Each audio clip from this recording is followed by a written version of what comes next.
जय हिंद दोस्तों। तो आज अपन पढ़ेंगे मंगल की शिक्षण विधियां। मंगल की शिक्षण विधियां अपन पेज नंबर 40 से लगाकर पेज नंबर 56 तक पढ़ेंगे। इसमें दो कॉन्सेप्ट के बारे में पढ़ेंगे। सबसे पहले अपन गणित शिक्षण के उपागमों के बारे में पढ़ेंगे, देन अपन गणित शिक्षण की सहायक सामग्री के बारे में पढ़ेंगे। तो यहाँ पे सबसे पहले अपन उपागम, दो प्रकार के उपागम, एक तो रचनावादी उपागम, दूसरा हमारा खोज उपागम। तो अपन शुरू करते हैं सबसे पहले उपागम से। तो सबसे पहले आ जाता है यहाँ आ जाते हैं अपन दो टॉपिक के बारे में पढ़ेंगे, यानी गणित शिक्षण विधियां। तो यहाँ अपन देखना है गणित शिक्षण। तो गणित शिक्षण में बेसिकली हम दो तरीके से पढ़ेंगे, सबसे पहले और देन सेकेंड। यहाँ पढ़ेंगे अपन, देखो यहाँ देखेंगे अपन उपागमों के बारे में। उपागमों अपन दो उपागमों के बारे में देखेंगे। सबसे पहले अपन दो उपागमों के बारे में देखेंगे। सबसे पहला उपागम देखेंगे रचनावादी उपागम, देन देखेंगे अपन खोज उपागम, और फिर अपन देखेंगे यहाँ पर गणित शिक्षण की सहायक सामग्री के बारे में। गणित शिक्षण की सहायक सामग्री के बारे में सबसे पहले सामान्य सा वर्गीकरण देखेंगे। यहाँ देखेंगे अपन वर्गीकरण, यहाँ देखेंगे अपन वर्गीकरण देखेंगे। उसके बाद कुछ सामान्य सी कुछ जो हमारे सहायक साधन होते हैं उनके बारे में, कुछ सामान्य से सहायक साधन के बारे में देखेंगे। सामान्य से सहायक साधनों के बारे में देखेंगे, सामान्य सहायक साधन इनके बारे में देखेंगे अपन। देखो सबसे पहले रचनावादी उपागम के बारे में देखेंगे, देन खोज उपागम के बारे में, फिर वर्गीकरण के बारे में, फिर सामान्य साधनों के बारे में। इन चार टॉपिक के बारे में अपन देखेंगे। तो अपन शुरू करते हैं इन चार टॉपिक के बारे में। तो वन बाय वन पढ़ेंगे अपन, चीजों को लेकर के पढ़ेंगे। सबसे पहले अपन रचनावादी उपागम के बारे में शुरू करते हैं। यहाँ से देखो, तो यहाँ हमने देखना है एक के बाद एक देखना है रचनावादी, फिर अपने खोज, फिर अपने वर्गीकरण, देन अपने कुछ गणित शिक्षण की कुछ सहायक साधनों, गणित शिक्षण के कुछ सहायक साधनों के बारे में देखेंगे। तो सबसे पहले हमें देखना है रचनावादी उपागम। सबसे पहले आ जाता है अपने रचनावादी उपागम में सबसे पहले बताया जाता है प्रतिपादक यहाँ से अपने जेरम, ब्रूनर, वाइकोत्स्की और पियाजे। सबसे पहले आ जाते हैं अपने ब्रूनर, देन वाइकोत्स्की, देन अपने पियाजे। उसके बाद कुछ विशेष जानकारी आ जाती है। इसकी विशेष जानकारी में आती है, देखो ये दर्शन शास्त्र से संबंधित माना जाता है, दर्शन शास्त्र से इसका संबंध होता है, लेकिन व्यवहारवाद के खिलाफ माना जाता है, व्यवहारवाद के अगेंस्ट माना जाता है। और जानकारी आ जाती है इसमें, कुछ परिभाषाएं आ जाती है। देखो चार परिभाषा आ जाती है। लोक के अभाव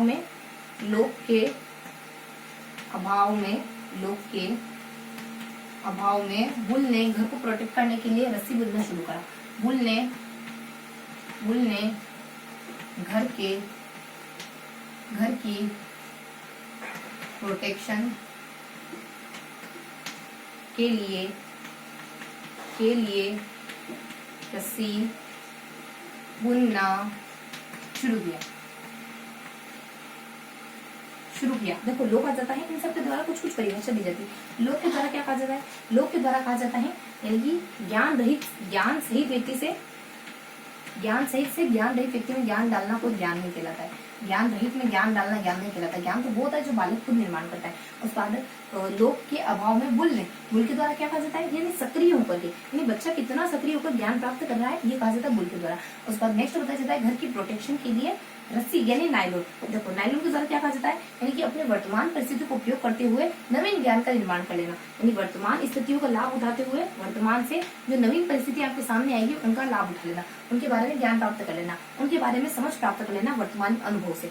उसके बाद रस्सी और बुनना शुरू किया। बुनना यानी कि एक बुनना के द्वारा क्या कहा जाता है? बुनना से शख्स का नाम आता है, वैज्ञानिक का नाम आता है बुनना से। बुनना देखो बुनना से जब अपने ब्रूमविल करके नाम आता है। ब्रूमविल के द्वारा क्या कहा जाता है? ब्रूमविल के द्वारा कहा जाता है विशेष योगदान, ज्ञान प्राप्त करने में बच्चे का योगदान होता है, विशेष का योगदान।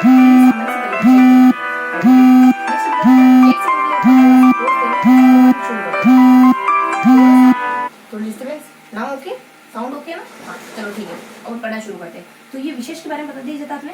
तो और कहता है विशेष कहता है ब्रूनर, यानी कि व्यक्ति विशेष का सीखने में कितना योगदान है, यानी किसका? व्यक्ति विशेष का। यहाँ जाता है व्यक्ति विशेष का सीखने में कितना योगदान है, ये जानकारी बताई जाती है हमारे ब्रूनर के द्वारा।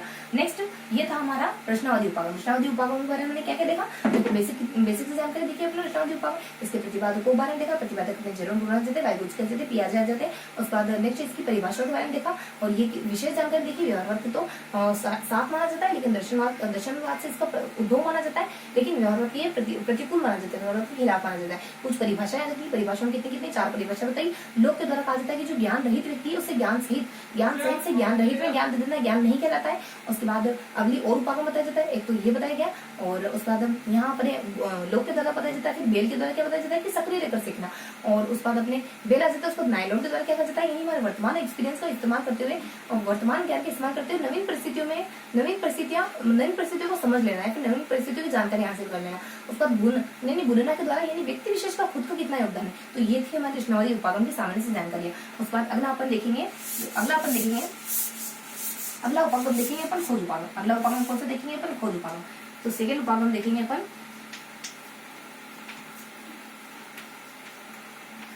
खोज उपागम। देखो खोज उपागम के प्रतिपादक कौन माने जाते हैं? प्रतिपादक इनके माने जाते हैं ब्रूनर, जो कि एक तो संज्ञानवादी थे, एक तो संरचनावादी प्लस व्यवहारवादी।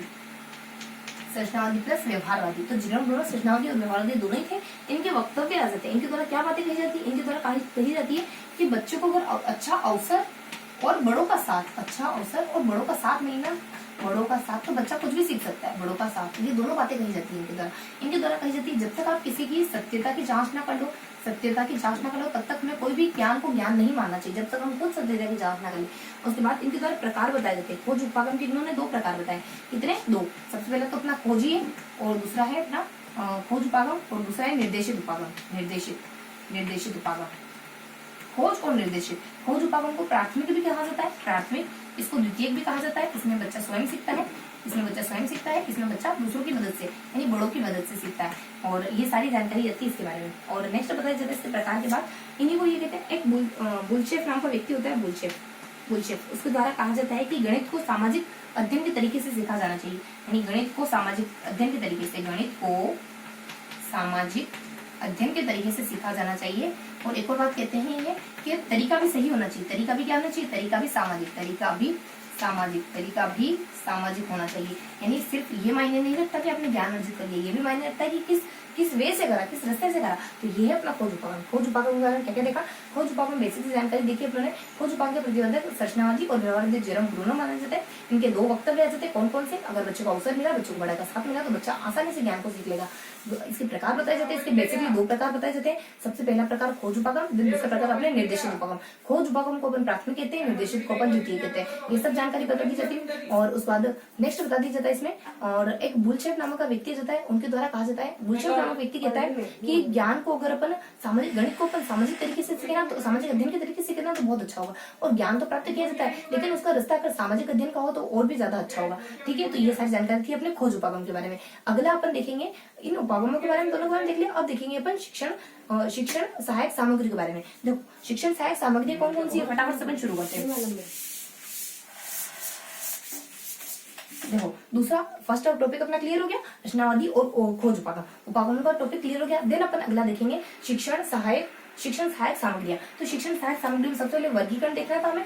वर्गीकरण के बाद कुछ सहायक सामग्रियों के जिक्र के बारे में देखना है। तो शिक्षण सहायक सामग्रियों में वर्गीकरण देखेंगे। सबसे पहले वर्गीकरण देखो क्या है, अपने दृश्य श्रव्य और दृश्य, ये 2 चीजें आती है। वर्गीकरण में क्या क्या देता है? श्रव्य और दृश्य में से श्रव्य भी होते, दृश्य भी होते, श्रव्य दृश्य भी होते, लेकिन उनमें ज्यादा कुछ है नहीं अपना। तो अपन बेसिकली ये देख लेते हैं कि श्रव्य दृश्य में कौन कौन सी चीजें आती है। उनमें कुछ नहीं बताया गया है। श्रव्य में अपने टेप रिकॉर्ड वगैरह है और दृश्य में अपने टीवी है वगैरह है, तो ज्यादा इसी के वर्गीकरण के बारे में बताया जाता है। देखो इसमें सबसे पहले दृश्य श्रव्य में चीजें आती क्या है।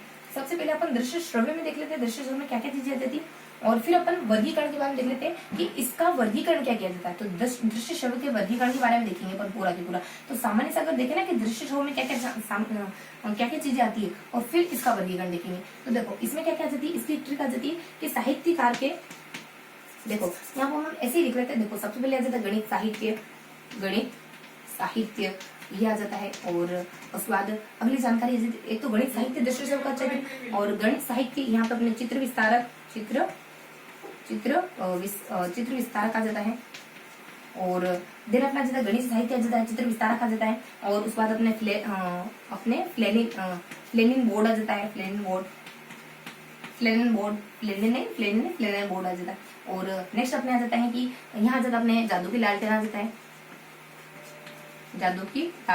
है।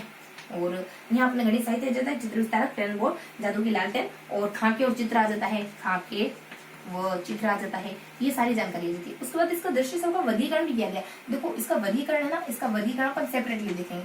वर्गीकरण कितना किया गया, 3 भागों में बराबर 1, 2 और 3। सबसे पहला आ जाता है इसमें, सबसे पहला अपना प्रक्षेपी। उसका दूसरा अप्रक्षेपी। तीसरा व्यवहारिक, ये तीनों वर्गीकरण। तो इन तीनों वर्गीकरणों को चूंकि हमें डिटेल से पढ़ना है, इनके अंदर की जानकारी भी देखनी है, तो अपन इसको पढ़ लेते हैं। अब जूम इन करिए, है। तो यहाँ देख लेते हैं अपन वर्गीकरण। तो क्या देख रहे हैं अपन, दृश्य श्रव्य के अपने ऐसे बेसिकली प्रकार देख लिए। अब दृश्य श्रव्य का वर्गीकरण देखेंगे, दृश्य श्रव्य के वर्गीकरण के प्रकारों के बारे में भी देखेंगे। तो शुरू करते हैं अपन दृश्य श्रव्य के वर्गीकरण के प्रकारों के बारे में। कौन कौन से वर्गीकरण है पर ये वर्गीकरण किसका है, दृश्य श्रव्य का। तो यहाँ देता अपने दृश्य श्रव्य, श्रव्य दृश्य, श्रव्य दृश्य वर्गीकरण क्या है अपना, श्रव्य दृश्य वर्गीकरण क्या है, वर्गीकरण तीन है। कौन कौन से, तीन। कितने, तीन। फर्स्ट बता दीजिए था आपने, प्रक्षेपी, देन अप्रक्षेपी, प्रक्षेपी, और उसके बाद व्यवहारिक जीवन के जो भी होते हैं वो। देखो प्रक्षेपी में क्या आ जाता है, प्रक्षेपी में आ जाता है लुच्चे ने सर पर लाइट डाली, लुच्चे ने सर पर रंगीन लाइट डाली। ठीक आ जाती है अपने, देखो लुच्चे ने सर पर रंगीन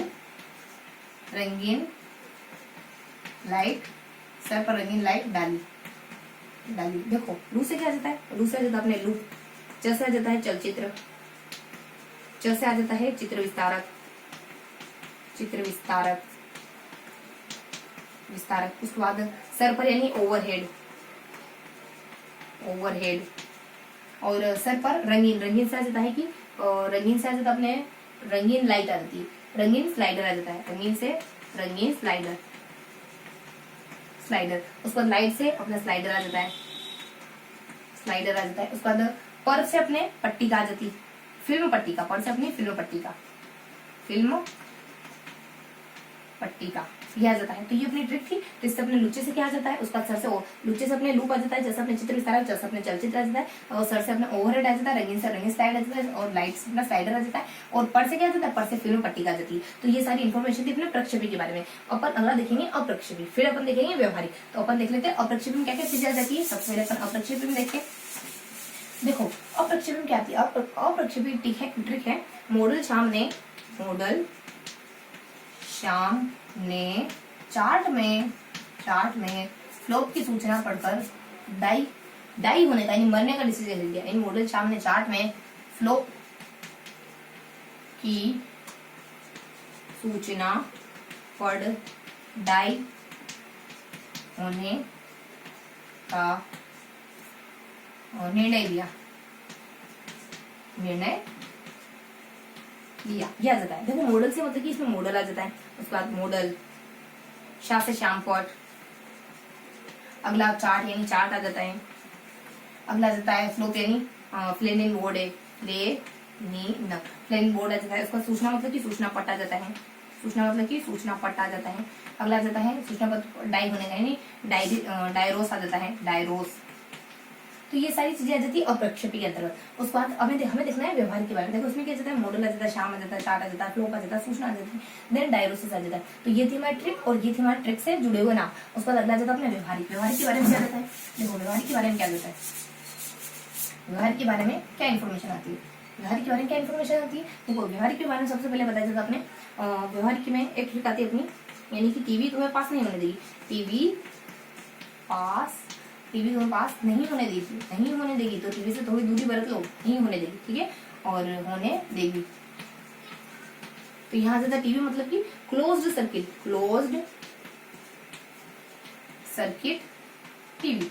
उसके बाद पी मतलब कि ये व्यवहारिक जीवन की है, तो यहाँ टीवी ज्यादा प्रायोगिक मतलब कि जो प्रयोगशाला होती है ना क्रिकेटर के द्वारा, वो व्यवहारिक जीवन की तो होती है। उसका प्रयोग वगैरह, व्यक्तिगत प्रयोग वगैरह कहाँ करते हो आप, समाज में जाकर करते हो। उसके बाद ऐसे अपने शैक्षणिक कोई यात्रा वगैरह, शैक्षणिक यात्रा पे गए हैं, टूर पे गए, शैक्षणिक यात्रा वगैरह, तो ये सब क्या होता है, व्यवहारिक जीवन के ही होते हैं। उसके बाद अगला बात दीजिए था, ये था अपना वर्गीकरण, जो अपने दृश्य श्रव्य सामग्री का वर्गीकरण। तो ये अपने वर्गीकरण देख लिया।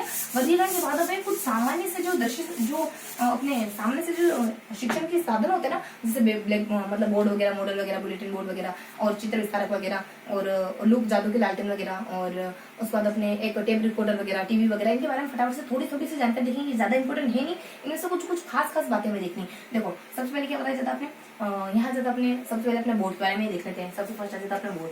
देखो अगर वर्गाकार बोर्ड होगा ना, तो उसका ज्यादातर इस्तेमाल अपन लेखा चित्र में करेंगे, यानी हर वो बात मैंने पिकअप करी है जो उस बुक में दी है। उसके बाद अपने गोलाकार होगा ना, तो ये ज्यामिति में इस्तेमाल किया जाएगा, ज्यामिति में। ज्यामिति में। उसके बाद सेकंड किसके बारे में बताया जाता है, बोर्ड आ जाता है। उसके बाद अपने मॉडल आ जाता है। मॉडल के बारे में क्या क्या जानकारी बताई जाती है, मॉडल का उपयोग कहाँ कहाँ होता है। मॉडल का उपयोग सबसे ज्यादा मॉडल हमारे यानी उसी रंग का होना चाहिए जिस रंग का रंग है, आकार है, सेम होना चाहिए जिस रंग की आपकी वस्तु है, प्रकार है, तभी तो मॉडल उसका बनेगा। अगर आप ग्लोब ले रहे हो, ग्लोब को चौकोर दिखा रहे हो, पृथ्वी को चौकोर दिखा रहे हो, तब उसका मॉडल कैसे कराया जा सकता है, वो तो रंग आ जाता है, आकार आ जाता है। उसके बाद और भी जानकारी देती है मॉडल में। देखो मॉडल के अंतर्गत ज्यामिति का, इसमें ना ज्यामिति में ज्यादातर मॉडल का इस्तेमाल किया जाता है। ज्यामिति में ज्यादातर, वो भी ठोस ज्यामिति में, विशेषकर ठोस ज्यामिति में। उसके बाद पाइथागोरस प्रमेय में, पाइथागोरस में, उसके बाद इसमें घन घनाभ में, इनमें ज्यादा इस्तेमाल होता है मॉडल का। उसके बाद अगला बताया जाता है बुलेटिन बोर्ड, अपने बुलेटिन बोर्ड के बारे में। बुलेटिन बोर्ड के बारे में, बुलेटिन बोर्ड में क्या बताया जाता है, बुलेटिन बोर्ड में अपन समाचार पत्र है, मैगजीन है, इनसे जो भी समाचार पत्र प्लस मैगजीन, इनमें जो भी गणित की सामग्री आती है, गणित के चित्र वगैरह है, कोई गणित से जुड़ी कोई भी चीज है, चित्र वगैरह है, इससे गणित से जुड़ी कोई भी चीज यहाँ पे अपन चिपकाते हैं। उसके बाद ये कक्ष के अंदर भी हो सकती है, अंदर भी और बाहर भी, यानी अंदर और बाहर, अंदर वो बाहर दोनों तरफ लगाया जा सकता है इसको, बाहर भी। उसके बाद यहाँ पे अपने विद्यार्थी भी इस पर कुछ ना कुछ लगाने का काम कर सकता है। सिर्फ ऐसा नहीं है कि टीचर वगैरह ही लगा सकते हैं, विद्यार्थी भी इस पर गणित से जुड़ी हुई कोई भी सामग्री इस पर लगा सकता है। तो ये तीन देख लिया, बोर्ड है, मॉडल, उसके बाद बुलेटिन बोर्ड। बोर्ड में क्या देखा, चौकोर बोर्ड होगा तो रेखा चित्र, और उसका गोल आकार का होगा तो ज्यामिति। उसके बाद मॉडल में क्या देखा, रंगीन, यानी कि हमारे उससे मेल खाना चाहिए जो हमारी मूल वस्तु है। उसके बाद मॉडल के बारे में जानकारी क्या देगी, पाइथागोरस प्रमेय हो गया, उसका घन घनाभ वगैरह हो गया, यानी पाया, घन और ज्यामिति, इन तीनों में इसका बहुत ज्यादा, ज्यामिति में ठोस ज्यामिति में इसका विशेष इस्तेमाल होता है। और उसका अगला बताया जाता है बुलेटिन बोर्ड कक्षा के अंदर, कक्षा के बाहर, और उसका समाचार पत्र, मैगजीन, जो भी जिसमें भी गणित के सहायक, जिसमें भी गणित से जुड़ी हुई कुछ बातें आती है, उसको चिपकाने का काम इस पर किया जाता है। और बच्चे के द्वारा भी इसका उपयोग किया जा सकता है, बच्चों के द्वारा भी। उसके बाद अगला बता दिया जाता है अपने चित्र विस्तार, अगला बता दिया जाता है रेखा चित्र। कौन सा, 4 नंबर का। एक तो बता दिया जाता है हमारे रेखा चित्र है। उसके बाद अपने चित्र वगैरह हो गया, रेखा चित्र हो गया, चित्र वगैरह हो गया। तो इसका इस्तेमाल कहाँ होता है, इसका इस्तेमाल वही क्षेत्रफल है, आयतन है, गिनती वगैरह लिखना, रेखा चित्र का इस्तेमाल कहाँ होता है, क्षेत्रफल है, आयतन है, चित्र वगैरह का कहाँ होता है, इसी के लिए तो करते हैं अपन इन सब का इस्तेमाल, रेखा चित्र का, आयतन का, ये सारी सामान्य से जानकारी देती है इसकी। और उसके बाद 4 के बाद अपने 5वां कौन सा आ जाता है, यहाँ आ जाता है जादू की लालटेन। देखो ये मोस्ट इंपोर्टेंट है, जो यूनिक चीज है ना उनको पिकअप करना है, जादू की लालटेन। देखो इसके बारे में क्या आता है, इसके बारे में सामान्य ये जीवंतता, यानी कि ये सीखने में जीवंतता लेके आ जाती है, और ये ज्ञान को जीवंतता लाती है। साथ ही साथ ये गूढ़ चीजों को, ये जो बहुत ज्यादा गहरी चीजें होती है, गूढ़ रहस्य, गूढ़ चीजों को आत्मसात करने में हेल्प करती है, आत्मसात करने में मदद करती है। और अगला बता दिया जाता है, इसमें स्लाइड का इस्तेमाल किया जाता है, स्लाइड का प्रयोग होता है इसमें स्लाइड के प्रयोग से कार्य किया जाता है। अगला क्या बताया जाता है, इसके उपयोग कहाँ कहाँ होते हैं, इसके प्रयोग के बारे में देखेंगे, इसके प्रयोग कहाँ कहाँ किए जाते हैं। इसके प्रयोग की ट्रिक आती है अपनी कि यहाँ अगर बार बार टिप्पणी व व्याख्या के लिए, बार बार टिप्पणी और व्याख्या के लिए, अगर पुस्तक में देखोगे, पुस्तक में देखने पर टीचर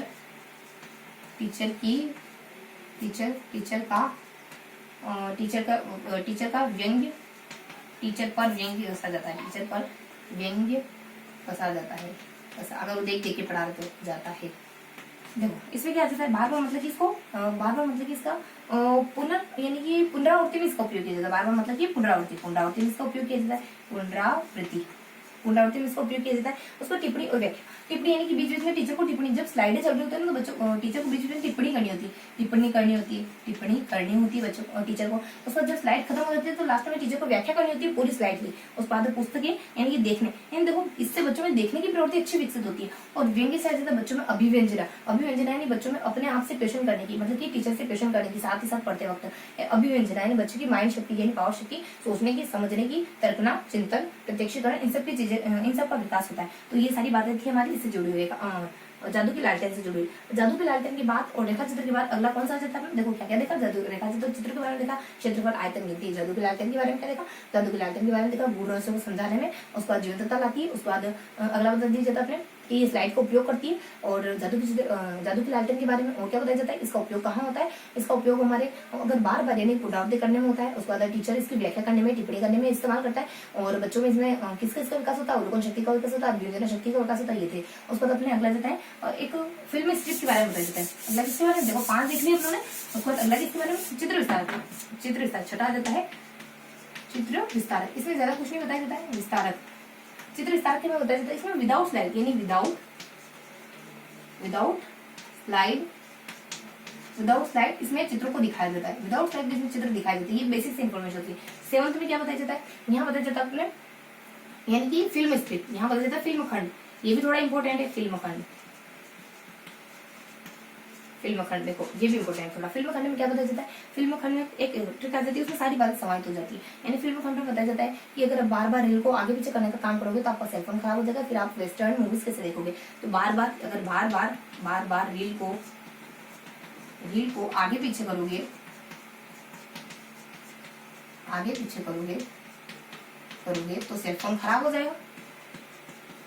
तो सेलफोन खराब हो जाएगा। फिर पश्चिमी फिल्म कैसे देखोगे, यानी वेस्टर्न फिल्में कैसे देखोगे, फोन में फिल्म कैसे, ये हमारा ट्रिक। देखो बार बार क्या होता है, यानी कि चित्र को पुनः स्थापित किया जाता है। इसमें पुनः प्राप्ति, चित्र की पुनः प्राप्ति की जाती है।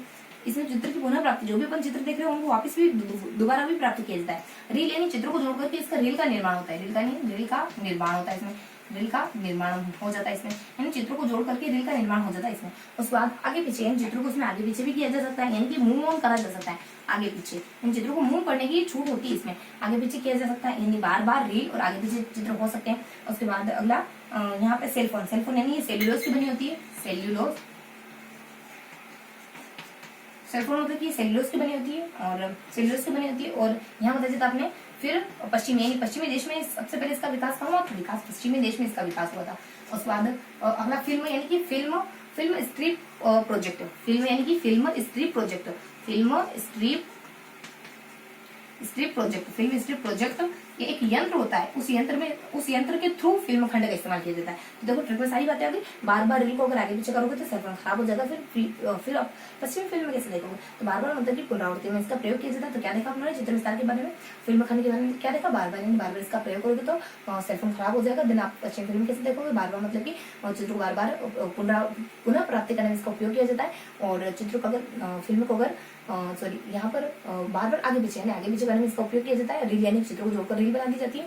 और सेलफोन यानी कि सेलफोन खराब हो जाएगा, मतलब सेल्यूलोज की बनी हुई होती है। और देन आपने बताया जाता है कि सेल्यूलोज की बनी होती है, ये सारी जानकारी बताई जाती है। लास्ट टाइम कह दिया जाता है कि फिर पश्चिमी फिल्म यानी पश्चिमी देशों में इसका इस्तेमाल सबसे पहले हुआ है। और फिर फिल्म के बारे में बता दीजिए, मतलब फिल्म स्ट्रिप प्रोजेक्ट होता है, उसमें इसका उपयोग मतलब उस उपकरण के माध्यम से फिल्म खंड का उपयोग किया जाता है। उसके बाद अगला बता दीजिए 6, 7 हमने 7 चीजों के बारे में देख लिया। उसके बाद कुछ और जानकारी दी थी। और क्या थी अपनी, एक तो देखो टीवी के बारे में, रेडियो के बारे में, वो सबसे लास्ट बता दिया जाता है, कुछ ज्यादा नहीं बताया। एक तो टीवी आ जाता है अपने, यानी 7 से अपने 8 आ जाता है टीवी के बारे में बताना है। उसके बाद यहाँ पे 9 पे अपने रेडियो के बारे में थोड़ी सी जानकारी। रेडियो के बारे में कुछ नहीं होता है, रेडियो के बारे में लिखना है, रेडियो के बारे में कुछ बताएंगे। टीवी के बारे में कथन आता है डोरबिल का, वो लिखना है अपने को। डोरबिल क्या कहते हैं, डोरबिल कहते हैं कि सबसे आदर्श है, यानी कि सबसे आदर्श अगर कोई है, आदर्श अगर कोई दृश्य श्रव्य साधन है तो वो सिर्फ और सिर्फ टीवी, ये जानकारी बता दी जाती है। और रेडियो में कुछ आता है, उसका नाम होता है अपने टेप रिकॉर्डर भी इंपॉर्टेंट है थोड़ा। टेप रिकॉर्डर के बारे में क्या बताया जाता है, देखो टेप रिकॉर्डर के बारे में देखो 2 चीजें आ जाती है। टेप रिकॉर्डर एक तो विद्युत उपकरण है, सामान्य सी बात है। इसमें कुछ आ जाती है कि सबसे पहले एक विद्युत उपकरण है टेप रिकॉर्डर, और इसमें आवाज को रिकॉर्ड करने का काम करता है। ये आवाज रिकॉर्डर का काम करता है, आवाज रिकॉर्ड करने का काम करता है। ये सारी जानकारी बताई जाती है। विद्युत उपकरण आवाज रिकॉर्ड करने का काम करता है। और देन और क्या बताया जाता है इसमें, देखो और विद्युत टेप रिकॉर्डर के बारे में कुछ सामान्य से ट्रिक के थ्रू जानकारी बताई जाती है। 2 ट्रिक्स आ जाती है विद्युत टेप रिकॉर्डर में। यहाँ पे भी वो ट्रिक आ जाती है। यहाँ पे इसका प्रयोग कहाँ किया जाता है, देखो इसका प्रयोग अलग अलग क्षेत्रों में इसका प्रयोग होता है। जैसे कि इतिहास में होता है, जैसे कि आंकड़ों को एकत्रीकरण करने में होता है। और इतिहास के मतलब कि इतिहास की घटनाओं को जोड़ने होता है, आंकड़ों को एकत्रीकरण करने में होता है। देन इसका इस्तेमाल अपने स्कूलों में इसका इस्तेमाल टेप रिकॉर्डर का करते हैं अपन। और कहाँ करते हैं, संगीत के लिए करते हैं। तो यहाँ जैसा अपने की हमारे स्कूल में एक टीचर है, इतिहास के टीचर है, वो जो आंकड़ों को संगीत से याद कराते हैं, तो वो स्कूलों में किया जाता है इसका इस्तेमाल। और इसके बाद इतिहास में किया जाता है, इतिहास में, उसके बाद आंकड़ों में, उसके बाद संगीत में। इतिहास में, आंकड़ों में, संगीत में, इन सब में इसका इस्तेमाल किया जाता है, ये बता दिया जाता है। देन और भी इसका प्रयोग होता है, कहाँ होता है, यानी उपचार में होता है, उसके बाद पोषण में होता है, उपचार में, पोषण में, और अभ्यास में, उपचार में, पोषण में, देन अभ्यास में, और लास्ट में अपने पुनर्बलन में कहाँ होता है, पुनर्बलन में। तो ये सारी जानकारी किसके बारे में, ये सारी जानकारी टेप रिकॉर्डर के बारे में। थोड़ा होता है, टेप रिकॉर्डर क्या होता है, बहुत सरल होता है। इसको चलाना बैटरी से भी चल जाता है। ये एक स्थान से दूसरे स्थान पर भी लाया जा सकता है आसानी से, स्थान से स्थान, स्थान से स्थान। उसके बाद ग्रामोफोन, इसके विकल्प के रूप में ग्रामोफोन का इस्तेमाल किया जाता है। इसका ग्रामोफोन का इस्तेमाल इसके विकल्प के रूप में किया जाता है। तो ये सारी जानकारी थी हमारे टेप रिकॉर्डर के बारे में। उसके बाद थोड़ी सी क्या देखा हमने टेप रिकॉर्डर, विद्युत उपकरण माना जाता है टेप रिकॉर्डर, और साथ ही साथ इसके कुछ प्रयोग देखे, यानी कि इतिहास में आंकड़ों को एकत्रीकरण करने में है। उसके बाद अपने स्कूल में आ जाता है, उसके बाद संगीत में आ जाता है, उसके बाद अपने उपचार में आ जाता है, उसके बाद पोषण में आता है, अभ्यास में आता है, उसके बाद पुनर्वलन में आ जाता है। ये बहुत आसान होता है, मतलब इसमें बैटरी भी लगी हुई रहती है, एक स्थान से दूसरे स्थान पर भी ले जाया जा सकता है इसको। और ये सामान्य से बेसिक से इन्फॉर्मेशन थी। इसके विकल्प के रूप में ग्रामोफोन का इस्तेमाल किया जा सकता है। यह था टेप रिकॉर्डर के बारे में। उसके बाद एक और जानकारी देती है अपने टेप रिकॉर्डर के बाद हमारे एक और इसके बारे में बताया जाता है। लास्ट हमारे शैक्षणिक यात्रा, वो तो अपन जानते हैं शैक्षणिक यात्रा अपने सामाजिक आधार में की जाती है। एक कोटेशन आ जाता है लास्ट में हमारे शिक्षा आयोग का कोटेशन आ जाता है इन सब के बाद। जैसे अपन पूरी कथा हो जाती नहीं कहते सत्यनारायण भगवान की जय, उस तरीके से 1964 से लगाकर 66 का समय आता है जब शिक्षा आयोग के द्वारा कहा जाता है कि ये क्या करते हैं, गुणवत्ता बढ़ाते हैं। यानी जो शिक्षण साधन हमने पढ़े ना, शिक्षण साधन गुणवत्ता बढ़ाते हैं और क्रांति ला सकते हैं, 10 क्रांति ला सकते हैं। अगर इन दो शब्दों का जिक्र शिक्षण विधियों के साथ आए, समझ लेना कि शिक्षा आयोग के द्वारा वो बात कही गई, शिक्षा आयोग के द्वारा परिभाषा दी गई। तो शिक्षण विधियों के बारे में लास्ट में शिक्षा आयोग कह देता है कि 1964 से 1966 का समय आता है जब गुणवत्ता और क्रांति लाने का काम हमारे शिक्षण विधियों के द्वारा कहा जाता है। ये था हमारा आज का चैप्टर, जिसमें उन्होंने 14 से लगाकर 56 तक पढ़ा। किन किन चीजों के बारे में पढ़ा, उपागमों के बारे में पढ़ा, और देर उन्होंने शिक्षण विधियों के शिक्षण सहायक सामग्री के बारे में पढ़ा, उपागम, रचनावादी और खोज। और उसके बाद शिक्षण विधियां कौन कौन सी, शिक्षण विधियों के बारे में दृश्य श्रव्य शिक्षण विधियों के वर्गीकरण के बारे में देखा। इन वर्गीकरण के बाद कुछ सामान्य से शिक्षण विधियां, शिक्षण सहायक सामग्री है, और उनके बारे में कुछ एक दो जानकारी देखी। और अपनों ने सबसे पहले रचनावादी उपागम देखा, जिसके बारे में उनके प्रवर्तकों के बारे में देखा और सामान्य जानकारी। खोज उपागम, उनके प्रवर्तक और उनकी परिभाषा और सामान्य जानकारी। और प्रवर्तक देखा बेसिकली तो अपने दोनों के। उसके बाद अगला जाता अपने वही अपने शिक्षण वर्गीकरण किसका देखा था, दृश्य श्रव्य साधनों का वर्गीकरण देखा था। उसके बाद कुछ दृश्य श्रव्य कुछ सामग्रियां देखी थी, उनके बारे में कुछ बेसिक से इन्फॉर्मेशन देखी थी। तो ये था हमारा आज का सेशन। आई होप आपको आज का सेशन समझ आया होगा, और फिर मिलेंगे ऐसे ही किसी अगले वीडियो में। तब तक के लिए जय हिंद।